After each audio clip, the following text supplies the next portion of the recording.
Lynne's residence here at Queen's was developed and produced by the Agnes Etherington, but in really important partnership through the Cultural Studies program here at Queen's. We thank the Principal's Development Fund, administered through the Office of Research Services, for their generous and crucial support. Other collaborators include the Fine Art Program in Visual Art, Film and Media Department, the School of Music, and the Department of Languages, Literatures, and Cultures, all here at Queen's. And then, in addition, local and international partners, Modern Fuel, Artist Run Center here in Kingston, Curator Culture, also in Kingston, program ICI, Intervenants Culturels Internationaux at the Université du Québec at Montréal, and the School of Creative Arts, the University of Hertfordshire at the UK. So all of these groups have come together around this event to make it possible for us to bring Lynne here. I also have to thank my colleagues here at the Agnes Etherington Art Centre, especially Pat Sullivan and Chantal Rousseau, for their work in support of this event. And a special thanks and acknowledgement is due to Sylvie Fortin for spearheading this initiative. She suggested we pursue this. I said, oh, I don't know, we've never been able to do that. And as so many things she pursued during her tenure here, she just went out and did it. So bravo, Sylvie. As many of you will know, she's departing soon, and this will be her last public event with us. She's departing to go full tilt as Executive Director of the Montreal Biennial. I have to thank her for her outstanding work here at the Agnes during her tenure and wish her every success on the ambitious project she is now undertaking. Lynne Marsh. I have to introduce Lynne Marsh. She's an internationally acclaimed artist whose practice lies at the intersection of moving image, performance, and installation. She investigates specific sites, as we'll see tonight, and architectures through location-based filming and behind-the-scenes views. She explores how the camera's performance reconfigures social space. She's had many solo exhibitions. I'll list a few here. They've been held at the Künstlerhaus Bethania in Berlin, Steve Turner Contemporary, Los Angeles, the Musée d'Art Contemporain in Montreal, Danielle Arnaud Contemporary Art London Program, Berlin. Her work's also been included in group exhibitions and screenings at the Palais des Beaux-Arts, Brussels, Kunstverein Wolfsburg, Germany, the 10th Annual Istanbul Biennial, Centro Cultural Montehermoso, Spain, Manif d'Art, Quebec City, Oakville Galleries in Canada, and 53 Art Museum, China, and the National Gallery of Canada. She lives and works between Montreal, Berlin, and London. Please welcome Lynne Marsh.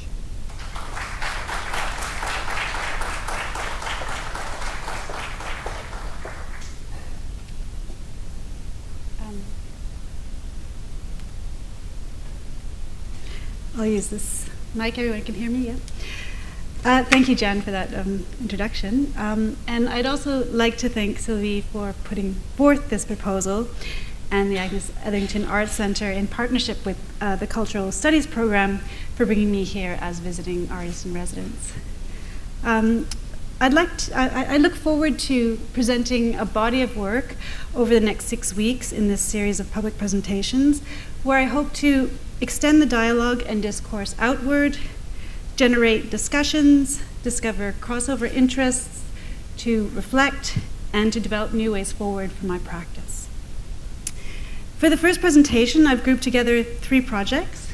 A new video installation that I'm in the process of working on, titled Anna and the Tower.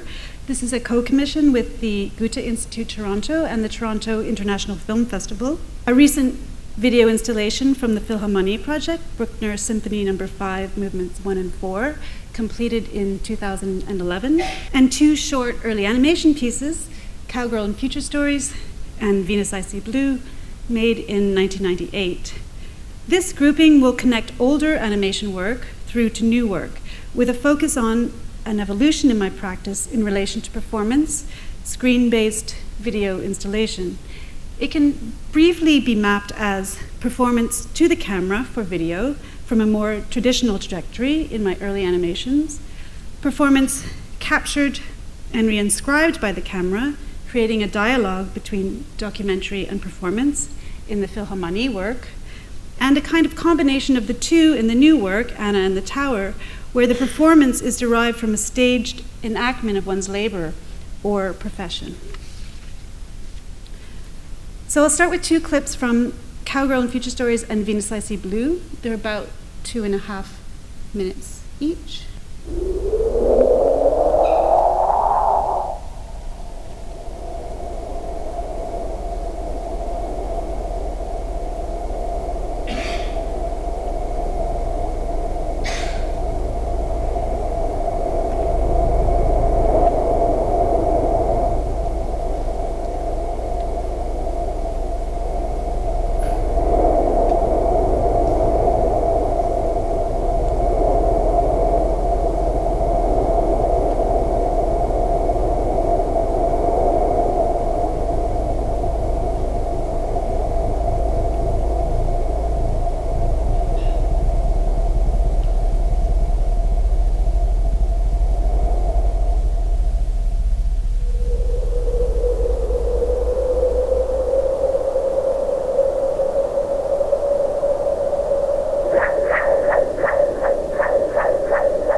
Okay, and Venus?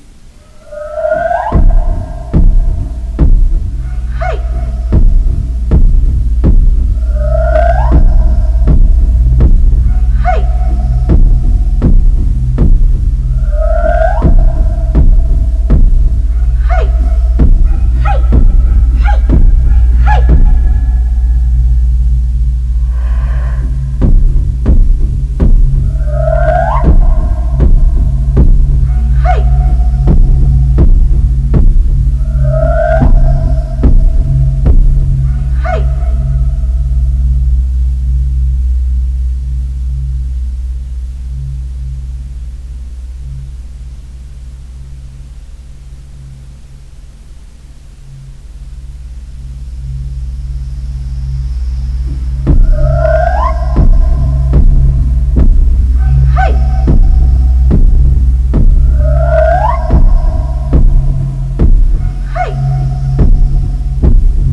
Cowgirl and Venus developed out of a process of negotiating my subjectivity in the world, and out of a process of taking hold of image culture and its inevitable presence, and making a space to inhabit it on my own terms. These works are influenced by a traditional trajectory of performance to camera for video screen presentation, while responding to the situation of performance to video where the site was often the studio, domestic space, or white wall. My question was, how could I displace the studio? Where could it go? At the time in 1997, the Pathfinder mission to Mars was prevalent in the media, and a lot of digitally enhanced imaging was being shown. I became very interested in researching these and other NASA renderings as a backdrop for a set of borrowed and invented gestures. The backgrounds are taken from collected 3D animation footage I sourced from NASA and the Jet Propulsion Laboratory that were made from satellite mapping data gathered by the Voyager and other NASA data collecting missions. The camera in these works, this is an image from another animation work, but similar setup. The camera in these works is always central and fixed. The camera delineates the stage or image box and performance space in the studio. I worked within these parameters, imagining the audience through the camera. In the final video sequence, instead of the camera eye moving through the space in the way that we normally experience 3D fly-throughs, the space and figure give the impression of constantly rushing towards you, yet the figure is almost always fixed at a distance from the viewer. The works are presented as large-scale floor-to-ceiling projections. I was interested in creating a virtual illusionary space rather than a cinematic one, where you're constantly confronted with the seemingly advancing figure and landscape. I was interested in a kind of slipover of the virtual into the viewer space in the gallery, or the illusionary feeling of the viewer passing over into the virtual realm. The double act of filming, a filming of a performance, in this case a symphonic concert, was the process for the next work I'll show, the Philharmonie project, Bruckner Symphony No. 5, Movement 1 and 4. This work was shot on site at the Berliner Philharmonic Concert Hall. Interestingly, what brought me to the Philharmonic site was the camera system. Matthias, one of the camera operators who I'd worked with previously on projects, told me about the in-house remotely controlled camera system and the amazingly complex way in which a small technical team filmed live concerts for broadcast for audiences online or in theaters from a small studio housed above the hall. The project consists of 3 separate video installations. Today I'll show you the Bruckner concert, and the video adheres to the real-time performance length of movements 1 and 4, so that's about 50 minutes. I'll show you about 5 minutes here. Ist die 1 auf 19? Ja, 1,19. 1,19. Ja. Das ist auch schön. 15. 4,13. 4,11. 4,11, Entschuldigung. 4,2. Gleich ein Wechsel nach 2. 3. 2,17. 17. Guckst du 4. 1,30. 1,30. Anticken für Zoom Out. Angetickt? Oh, das ist falsch. Das erste ist gut. Ja, genau. 4A. Speichert. 4,5. Anticken für Zoom In. 5. Die 5. Achtung, gleich 2,2. Gleich. Und folgt ein Zoom in der 4. Die 6. 2,2. 2,2. Und die 4 nehmen. 4. Wir zoomen auf den Dirigenten. Noch 10 Sekunden. Die geht aber ab. Gleich mit Einsatz. Ja, gut, alles Auf gut. die Total. Dauert noch ein bisschen. Da. 39.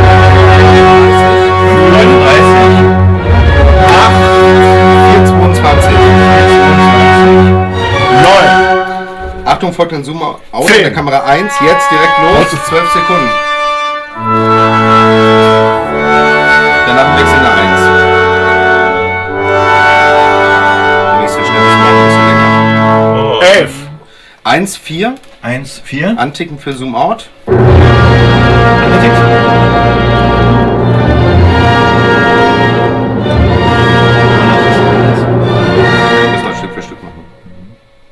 12. 2,16. 2,16. Folgt ein Zoom-Out in der Kamera 1, bis in Inner Circle, 10 Sekunden Zeit vom Dirigenten.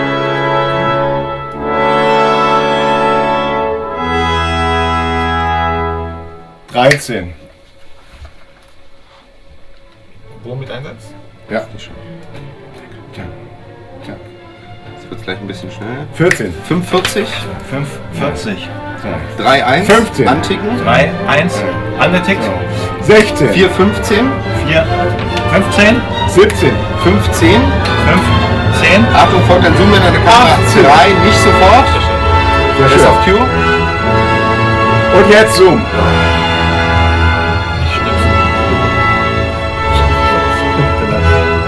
Gegebenenfalls die 6 insertieren, wenn wir hier scherben, ne? Ja. Vielleicht noch dichter ins Orchester. Und jetzt die 6 rein damit. Sehr schön. 1, Super, sehr schön. 1,20. Traumhaft. 2,13. 2,13. Und wir sind auf der 19. Stellung mit Einsatz. 3,1. 3,1. Oh, jetzt sind wir sehr weit. Entschuldigung, 4,37. Entschuldigung. 5,37. 5,37. Die 5 steht noch. Da. Jetzt 37. 5,37. Achso, okay, die waren Nötig noch. Achtung, ganz schnell. Alles klar. Alles klar, haben wir alles gebaut. 21. Korrigiert die 5. 22. 4,25. War da, ne? 4,25. Gleich nochmal. Oh, das ist anders. Scheiße. 23. 24. 1,15 anticken für Zoom in. 1,15. Angetickt. Zack, zack, zack. Zack, zack, zack, zack. 25. 2,2. 2,2. Achtung, folgt ein Zoom in der Kamera 1. aber nicht 26. Auf Instrument. sofort. Ja, auf den Zoom. Und los. Sehr schön. Sehr schön. Sehr schön. Sehr schön. Und die 27. Ja, sogar 1,32 mit Faden. 1,35. Geht. Ja. Bisschen aufziehen, wie das. Ja, danke. Und 28. 2,16. 2,16. 5,37. 5,37. Geht schon? Ja, mal schon. 29. 1,16. 1,16. Ja. 30. 5,40. 5,40. Anticken für Zoom in. 31. 4,46. 4,46. 32. 2,12. Sehr schön. 2,12. Schnapp dir die 5, kannst hier ein bisschen ranzoomen. Ja. 33. Vorsicht. Und? Ah, 15. das war schade. 15. 1,17. Alles wunderbar. 1,17. Okay, durchhalten. Schade. 34.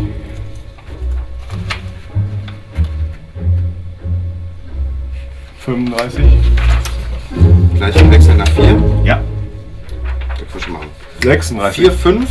4, 5. Anticken für Zoom in. 37. This is an installation shot from the presentation at the Place des Arts in Montreal in collaboration with the Musée d'Art Contemporain. And what was really great about this presentation was that the piece was situated between the musée and the concert halls in the Place des Arts. The work is presented with tiered seating, here made from stage risers, where you can sit up a little higher and look down into the image, kind of mimicking an auditorium. Of course, the technical team are presented as the performative event in a reversal rather than the orchestra. The video image is split into 4 continuous unedited shots, replicating the multi-camera televisual displays systems used by the technicians. This is what the room looks like.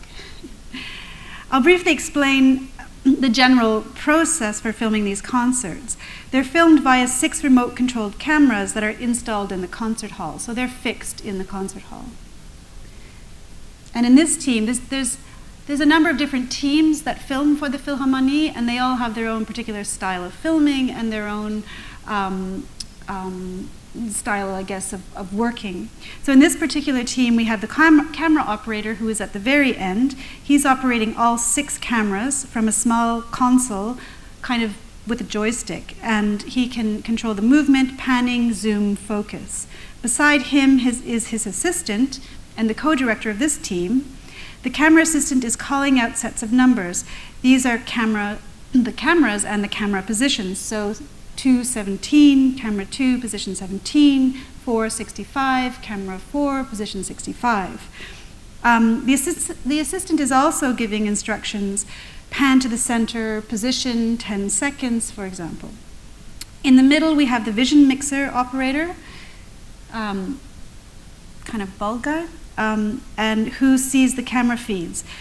He selects the camera that then goes live, and he pushes the button to go live.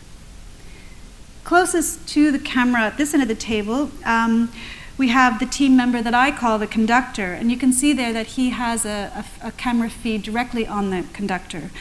And he's counting time, he's keeping time for the team. He's calling out the bars of music, and his score is marked with the cues for the camera. He signals the exact moment of the change of shot. Now, I realize you don't get all of this information explicitly in the work, and I don't translate the German language when I present it.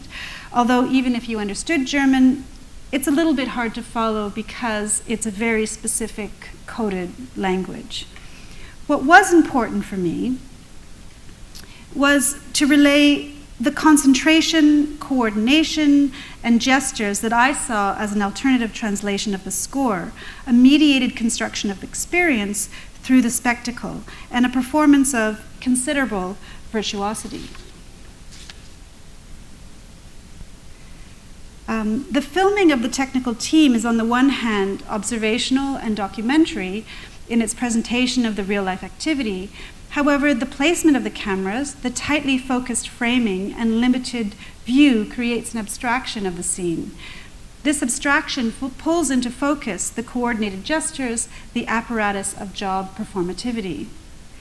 The simultaneously recorded music is also in part documentary. The orchestra is playing, the sound is piped into the studio, and is recorded as part of this activity.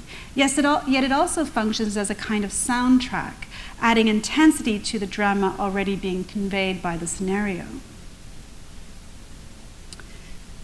The third work I'll present is the newest project, Anna and the Tower. It's actually not quite finished. I'm in the editing process and working out the design for the installation. However, I wanted to bring it into the conversation. So I'll show you a preview clip here of the third section. The piece is about 20 minutes, and this is about 5 minutes.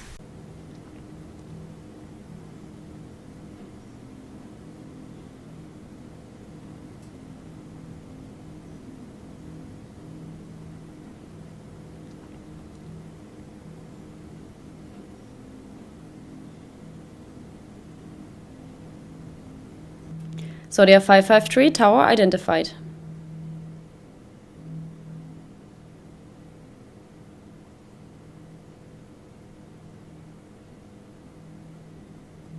Zodiac 553 traffic Cessna Skyhawk orbiting downwind runway 25 left.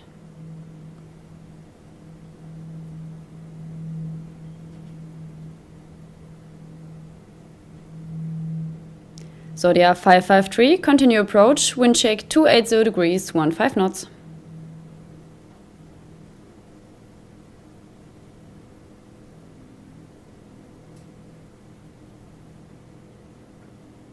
Zodiac 553, go around, runway blocked, I say again, go around.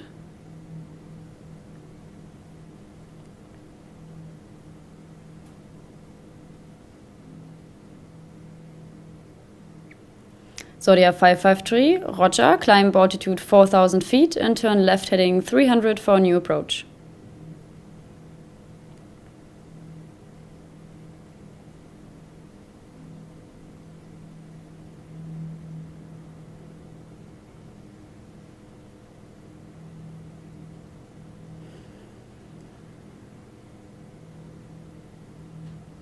Zodiac 553, continue approach, you're number 2, wind check 280 degrees, 14 knots.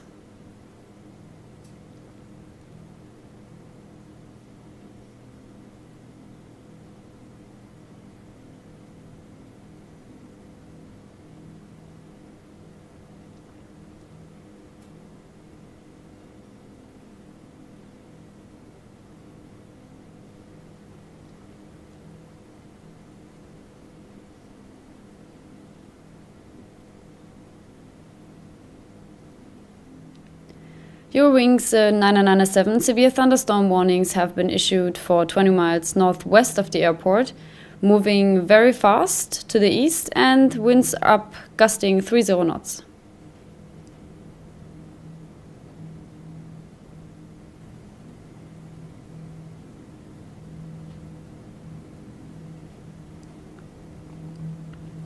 Eurowings 9997, how does it look out to the east? Do you need any assistance, Eurowings 9997?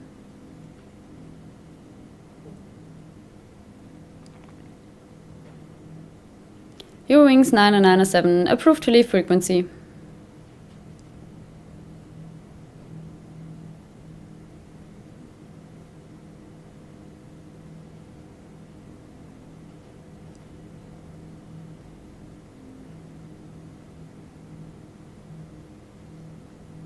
Airflow 268 Yankee identified.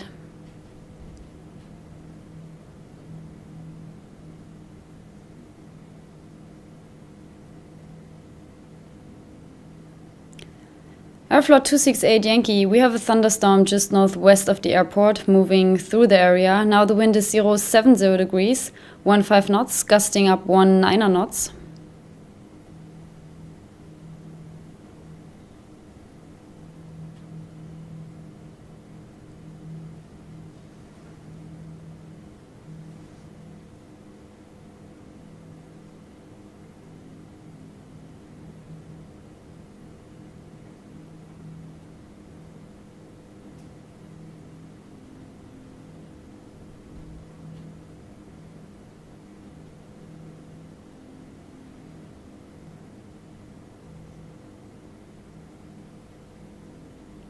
Airflow 268 Yankee, we have a second part of the storm moving through the area now. The wind is now 300 degrees, 15 knots, gusting 19 knots, with heavy rain at the airport.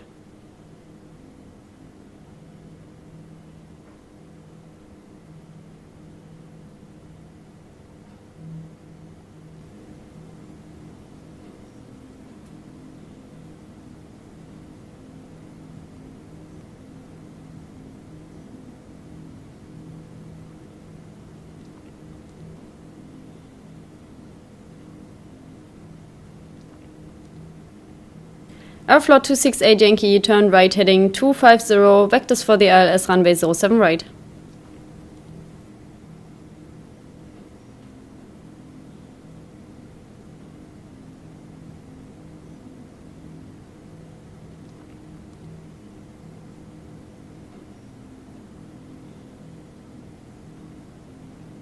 Airflow 268 Yankee, turn right heading 020, maintain 1,500 feet until established on the localizer, cleared ILS runway 07 right.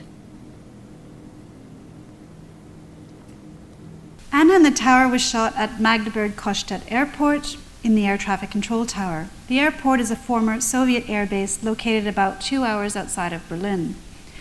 It was recently rebuilt and opened in 2010 as Magdeburg-Kostädt International. At the time of my filming, there were no scheduled flights. The airport and tower await an economy to come at some point in the near future. The work features Anna, a young air traffic controller fresh out of her training, who works in the tower. She recites a script of air traffic control dialogue that represents a choreography of directions, not unlike stage directions. I encountered Anna while researching this project. I was interested in air traffic control as another example of job performativity, relying on a very high degree of specificity with its own phraseology. I was making parallels between the technical team in the Philharmonie project and the behind-the-scenes work of air traffic controllers, orchestrating movement between air and ground. After many attempts to get into an operating control tower, which was really not easy, we finally got a break at Magdeburg-Kostädt. Here, I met a very enthusiastic Anna, excited about her new profession, radiating so much potential and energy, yet with nothing to control. I was struck by the sense of latency, of waiting, and of speculation in relation to this scenario. I approached the tower site as a studio, as a kind of rehearsal space, and as a stage where Anna practices and enacts the performative language of air traffic control. I see this as a kind of conjuring, a hallucinatory narrative of flights imagined or to come. I also return to a frontal fixed camera position where Anna performs directly to the camera, referring back again to a more traditional practice of performance to camera. Just to briefly summarize before Sylvie and I have our conversation, each of these works considers the physical and conceptual frame of the stage interchangeably with the studio. The stage can be understood as a model of spectatorship in relation to the communal, and the studio as a frame for a process of creation in action. In the final installation of these works, the image plane can be seen as an interface between the viewer and the stage, where the spectator's role is active in interpreting and positioning themselves in relation to what is being presented. I guess I'll launch in, and my first question is the question of the avatar. I think that's a really important one. When I see Anna, I see her as a screen. She is kind of empty and void. And this time around, I was thinking of the work that Philippe Parino and Pierre Wig and Tino Segan have been doing with an anime that they purchased in the late 90s, and have shared with a number of artists to give her various forms. So from something that was the most inexpensive anime character that you could buy, they have over the last 15 years worked with her and given her and freed her and given her a personality, and more recently she became an actual figure in various performances. Mm-hmm. So I think it's kind of a really interesting connection to think of the early work when you're conquering Mars and Venus and various planets to this new work. So I don't know if that makes any sense to you. Yeah, I think there is some, I did really think about Anna in terms of an avatar. What's amazing is her ability to be very, very present and very absent at the same time. And it was, I think, in a way, a natural gesture that I picked up on, and not necessarily that I directed her through. It was something that I found in her. And I don't know if this comes from like selfies in a way, right. Like just sort of a generation being so comfortable with an image culture, with a very flat image culture, but she was able to almost like see herself performing outside of herself. She was able to be this kind of avatar for the job that, and in a way I think that is about these sorts of aspirations, and it is about a kind of projection into the future and a way to sort of allow, I don't know, if the avatar also allows us to project onto them, so the empty shell gets filled with our expectations, with our desires, with our longings in a way. And I think that Anna somehow is able to embody this just in her stare, in her fix gaze back at us or through us or beyond us. I can't quite tell at times. And I guess my other question is, you close your presentation by talking about the audience and how, the kind of projects that you put forth allow for the audience to, or require that the audience be active in some kind of way. And I guess our dialogue has been very much, your work has really influenced me in thinking about exhibition and exhibition making, and thinking about the kind of experiences that exhibitions allow and disable, and the way that we position and move audiences to make their own performances. So if we are thinking of the three types of experience that you've presented tonight, one is an immersive kind of screen of an animation type. So you're embedded in this thing, it's much bigger than you, and it's very, very surreal. Then we move to the Bruckner proposition, and you're pushing us away from this image, and it's an image of control. So it's an image where we have four men controlling something that we can't see, and then you're putting us in a way in the same position at some distance, controlling them in some way. And then with Anna, I know you're still working out the details, but maybe, if you could talk to us about the way that you understand and the way that you think about what the audience will do or might do, and that kind of political notion of that. Well, first I'll start with what I'm thinking about for this project. I've just shown you one section, but the piece will be in 3 sections, so it'll be 3 screens, but they will not be playing simultaneously. There'll be one screen, 2 screens, 3 screens, and I'm not sure. The image will also move.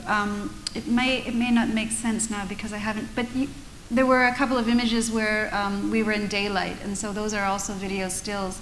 So we have the day, we have the twilight or the magic hour, and then we have the nighttime. And there's 3 sort of separate performative atmospheres, I'd say, that happen in that time. And it's really important for me that the image then shifts.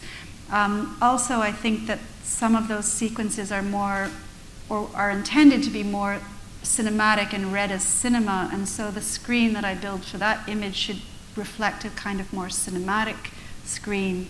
And for example, this piece I feel is much more video somehow. I mean, it's all shot on video, but is much more video, and so it should be presented on a different kind of screen. And I would like the viewer to have to navigate, or I don't think they're going to move from room to room, but move through some kind of construction of these different screens. And yeah, I think a lot of my work revolves around this notion of the spectacle and stages. And so I try to replicate some sort of relationship between stage, audience, also in the installations. And whether that's being kind of, completely close up. I remember maybe for the early work being influenced by, God, it's lost me now, Video King, American, where you had Bill Viola, where you had that birthday party, and you were like this close to this massive image of this, which just became this digital pixelated image. So in the early work, I did push. I think I was doing back projection, so I pushed the screen really close, and also you couldn't interfere with the projection at any time. That's why the back projection was really important in that work. And you'll see if you come to some of the other talks, some of the other installation models that I've used for the Philharmonie project, where there is a kind of play with auditorium in a number of different ways, so that again you have that another kind of setup, which I think is that sort of seating does suggest communal. It does sort of suggest this idea that you're a collective, even if you're one or two, that you can imagine the other spectators in that space, or you understand the absence of those other spectators in that space. And so making room for more people than maybe a video installation would normally have in a gallery, say, was a conscious decision. And well, we'll see what happens with with Anna in the tower. But yeah, and I guess I'll do one more, and then we'll open to everyone, because I'm sure you're dying with fabulous questions. So I guess what was interesting again this time around looking at the work is thinking about the kind of temporalities that are in play. So if I'm thinking of the animation, what you have there is kind of a past future. So it was kind of the future of the 60s that you're pushing back, and I think the kind of roles that you're playing with, of course, Barbarella, and a kind of a certain certain moment, a certain kind of image. And finally, with the rover, we got to see what that thing actually looked like. We're no longer just fantasizing, and so there's that moment. So it's like our parents or grandparents' future that you're kind of catching up with. And when I'm looking at Anna, it's a very different kind of temporality because it's a future that is a fabrication that will never come. It's the future that was constructed with the fall of the Berlin Wall in 1989. It's the neoliberal future. It's an airport that's been created there for, I mean, you were saying there's no flights coming in. There probably will never be. It doesn't make any sense. So it's one of these, just like she is there very present but really empty, the space that we're surveying has no function and probably never will. So it's a space of expectation, of latency, but it's kind of an expectation that will remain an expectation, and there's no kind of destination for that expectation. So I don't know if you could talk about the notion of time and maybe your kind of strategy as you're filming this. It's a closed space. So talk about that. Yeah, I think, well, going back to the early animation work, I think there was a moment of utopia when we started, with the Pathfinder mission. We were able to sort of see this new possible destination for habitation, and there was that talk. And I think it's starting to emerge again, a bit of a talk around, putting up, sending people to live on Mars. And so I kind of thought, I want to conquer this. I want to be the first artist in space. So the temporality is, like you say, it's sort of future looking and backward looking at the same time in a way, and they're based on it's based on desires of the time. I remember in 1997 and 1998. I thought, I'm never going to wear jeans again. I'm going to wear plastic pants forever, like the whole club clothes. There was this idea, and of course, we went back to jeans. But I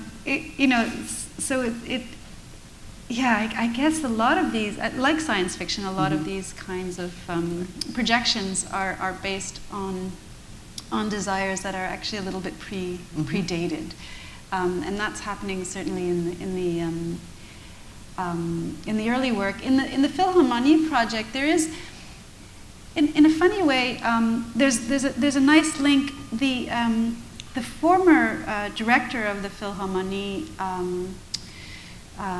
the Berlin Philharmonic Orchestra, was completely obsessed with creating a filmic archive of his legacy in a way. So rather than having a monument or something set up outside of the actual architectural site, he was obsessed with filming all of Beethoven's symphonies.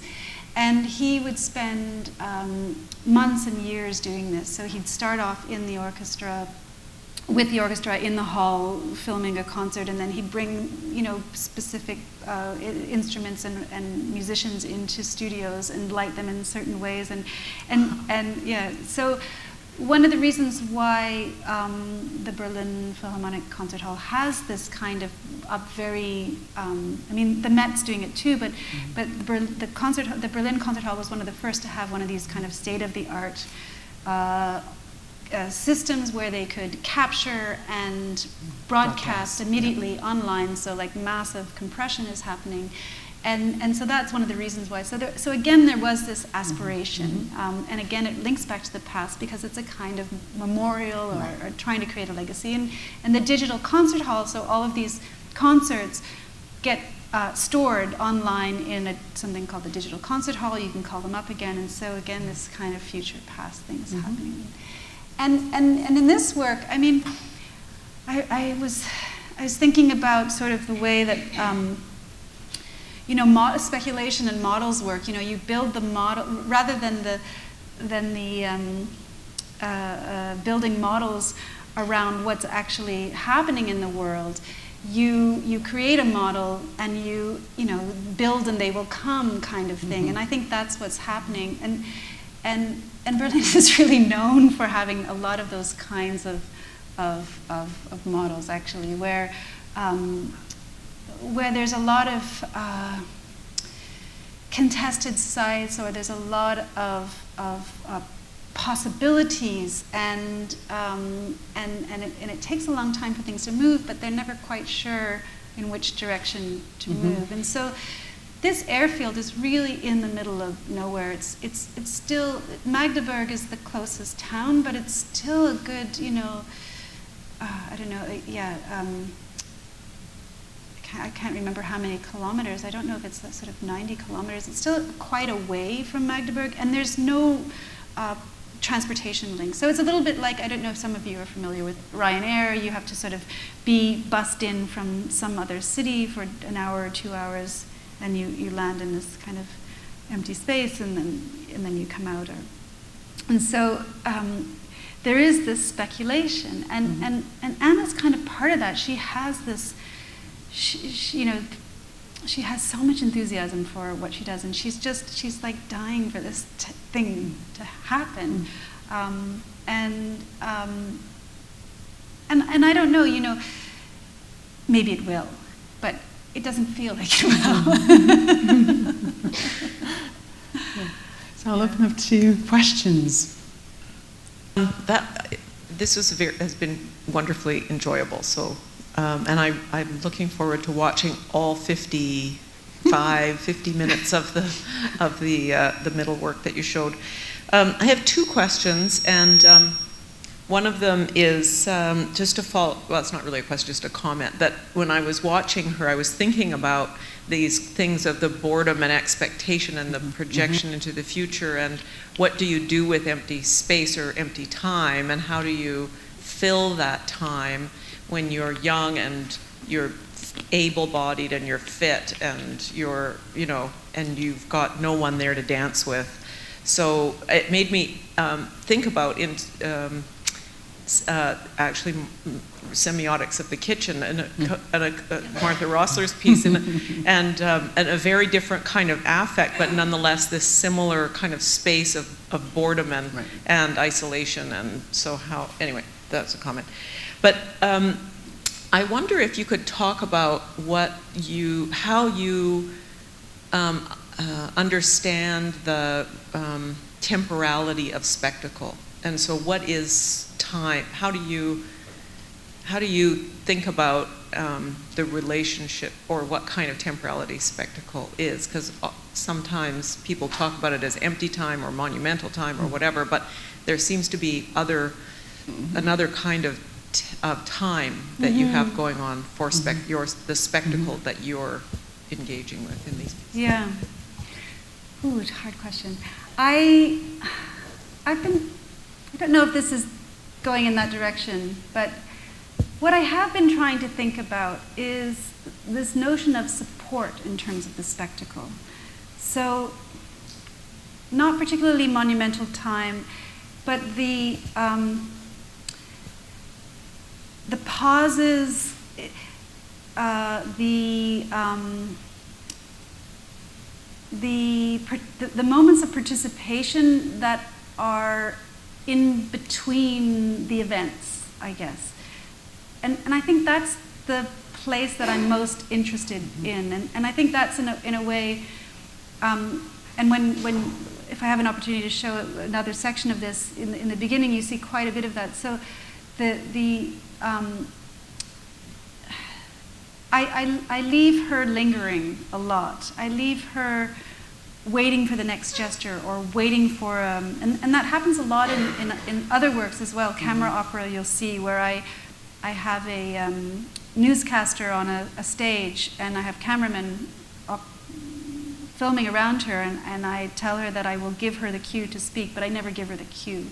And so I haven't quite formulated my thesis on it yet, but I think it's something around that notion of the way in which participation or support happens in the in-between moments, and trying to render that space visible somehow. One of your early animation piece was also that moment in the video games when you win at one level, there's kind of this dead time. before you get to the next level. And so I remember that piece that was very much about trying to kind of occupy that space in between the two parts of the game. Yeah. I guess we have time for one more. Thank you again for your presentation.